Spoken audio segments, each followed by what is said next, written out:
Hey, what's going on, class? This is Instructor Reader with part 2 of the writing process PowerPoint.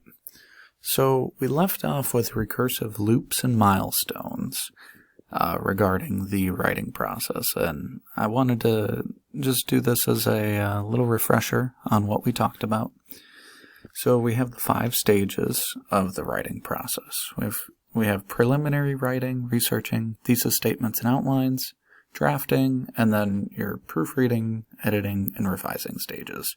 And during the whole process, you have the all-seeing eye of audience analysis, which will be important from stage 1 to stage 5. Between stages 1 and 2, we have this recursive loop, where we can bounce back and forth between generating ideas and researching those ideas. Then we have our big milestone, which is our thesis statement and our outline. You can jump between these here, your preliminary writing and your researching. You can do so very lightly between 2 and 3, but once your thesis statement is set and once your outline is created and you commit to your vision, that's it. Then this wall comes up and you do not cross back over it. Now, once you do have that set and you're committed, then that's the green light to go ahead and start writing your paper. And just to reiterate, remember, more than half of the writing process is planning. And if you plan well, you're going to write well. And if you write well, you're going to get good grades in this class. And you're going to get good grades on all the papers that you write in your whole degree program. So planning is super important. Please don't overestimate or underestimate rather the importance of it. Then we have proofreading and editing. Now, the reason we have a part 2 is because we're going to go in depth with each of these stages. I could make an entire PowerPoint for each of these stages alone, but for time's sake, since these courses are quite short, we're going to roll them all into one 15-minute PowerPoint. So without ado, let's go ahead and take a closer look at stage 1. So we know stage 1 is preliminary thinking. It's pre-writing. There's a bunch of techniques that we can do to get our ideas onto paper, which is the goal with stage 1. And really, you can think of there's 2 goals, right? So goal number 1 is to write down the things that we already know about certain topics, right? So our topic could be anything, right? And your goal is to, 1, write down what you know. Explore what you know. Get it onto paper. And then number 2, ask yourself questions about what you think you might not know about it or what you want to know about more. And you can do this with a variety of techniques. You can brainstorm, which is kind of like what this picture is over here. This is kind of like a brainstorming activity over here. But it is closer to mind mapping, which is kind of a cross between brainstorming and doodling, right? So doodling is kind of like just drawing pictures. Brainstorming is usually connecting these bubbles together, kind of like in this picture.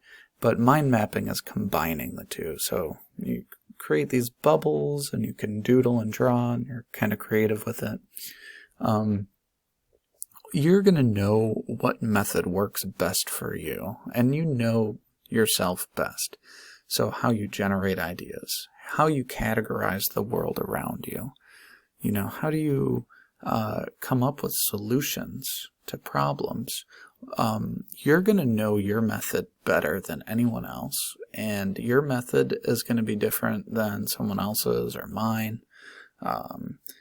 Personally, I'm a brainstormer. I like writing a bunch of bubbles and connecting those bubbles and creating a big network of ideas. But some other people are really good with more creative approaches like doodling, drawing. I'm a horrible drawer. I can't do it. But it doesn't stop me from using Google image search to help me come up with images that might help me get ideas, right? So that's a creative way of circumnavigating doodling, which is just making pictures, by just Google imaging what your topic is, and maybe something will spark an idea. And that's really what this is all about. It's curiosity. It's being creative, thinking outside the box, being imaginative, right?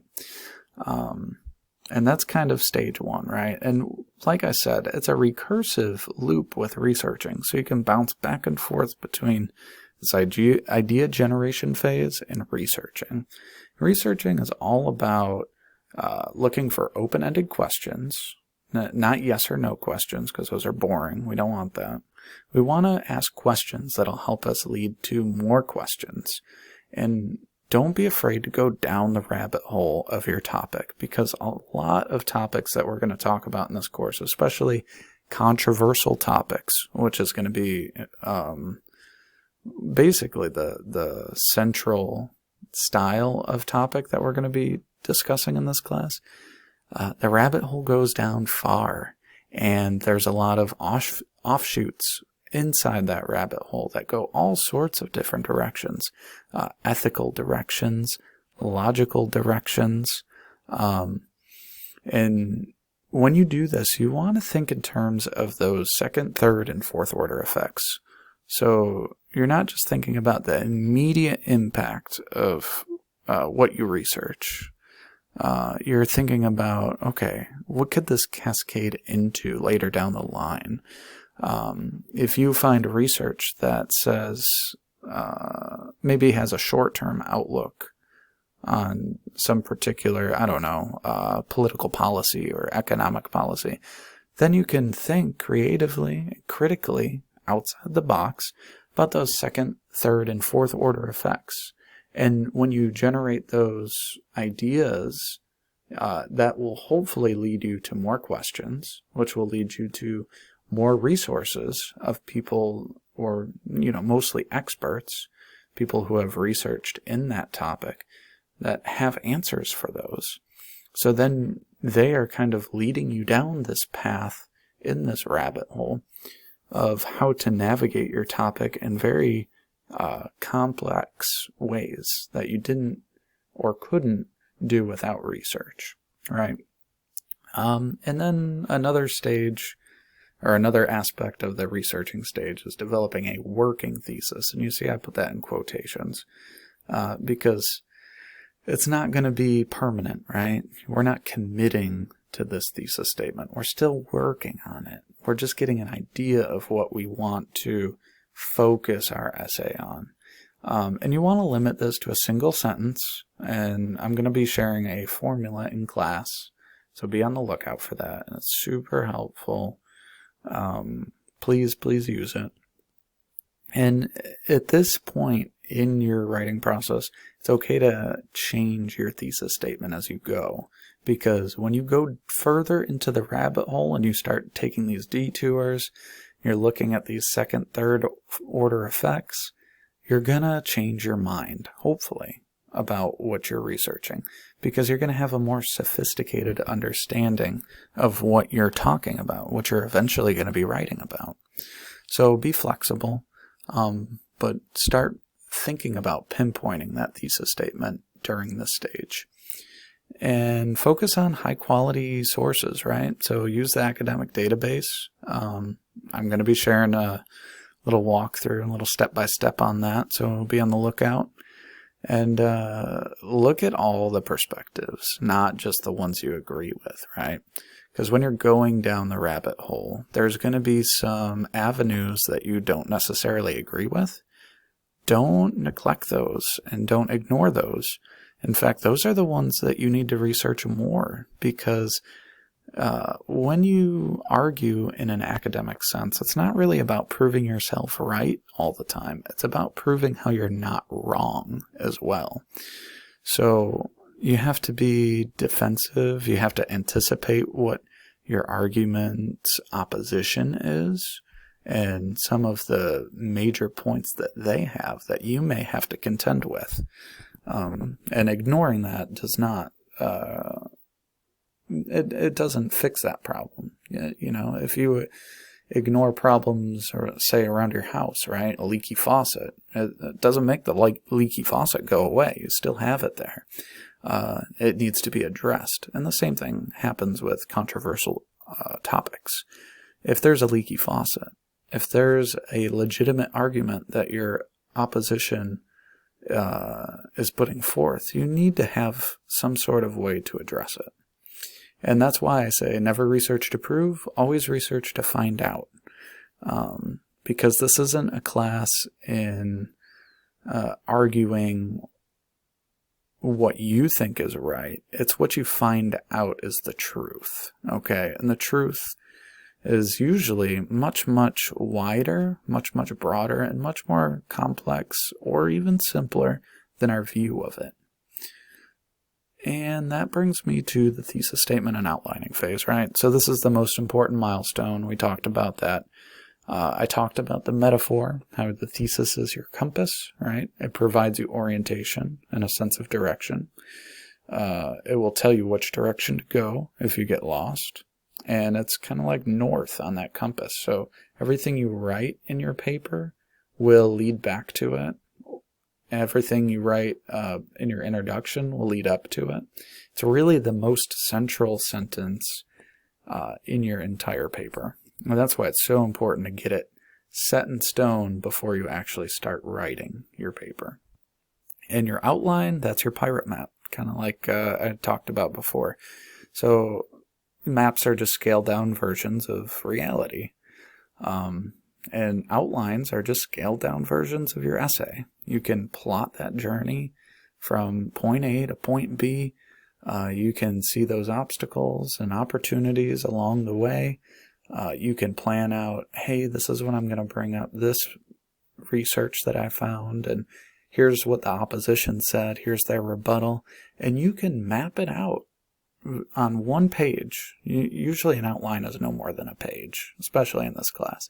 So you can see exactly where you're going to go and what to expect before you even write the first word of your paper.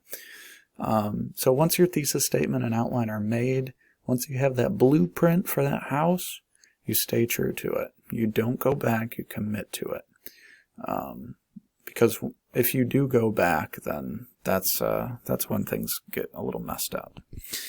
So stage 4, this is your drafting phase, and this is what a lot of students think is the writing process. But it's not, This is stage 4, not stage 1. And that's where a lot of college students go wrong, right? They just jump right into the writing process, and then your essay reads more like a free writing exercise, a stage 1 preliminary thinking exercise than it does a polished academic essay. So, like I said, skipping the previous stages is planning for failure. It's hard to write an essay without a detailed outline. In fact, it's impossible to write a good essay without a detailed outline or thesis. And it's just a cascading, basically a domino effect of terrible, terrible circumstances that happen. Because as you can see, it's hard to write a good essay without a thesis statement. It's unlikely to create a good thesis statement with bad research. And bad research is probably a result from really bad thinking in the beginning. So you can see how all these stages are connected to each other. And it's really important to systematize that approach to how you write. Because if you can create a formula, then your essay is going to be way easier to write. And what's going to happen is, things are going to not always come out exactly the way you plan while you write it. And that's why you proofread, you edit, you revise. This is just polishing your essay. You're looking at the instructions in the rubric, making sure you're hitting on everything that you need to hit on. There's a bunch of different methods. We can talk about those later in the course. But you're using tools like Grammarly and your Nightsite, your Owl Purdue to make sure everything is polished and squared away. But at the end of the day, you need to make a systematic approach that is easily replicable, right? You want to be able to repeat this over and over for this essay, this class, next class, and 2 months from now and a year from now. This maximizes your time and effort, And this is the 5-step plan for success for writing college papers.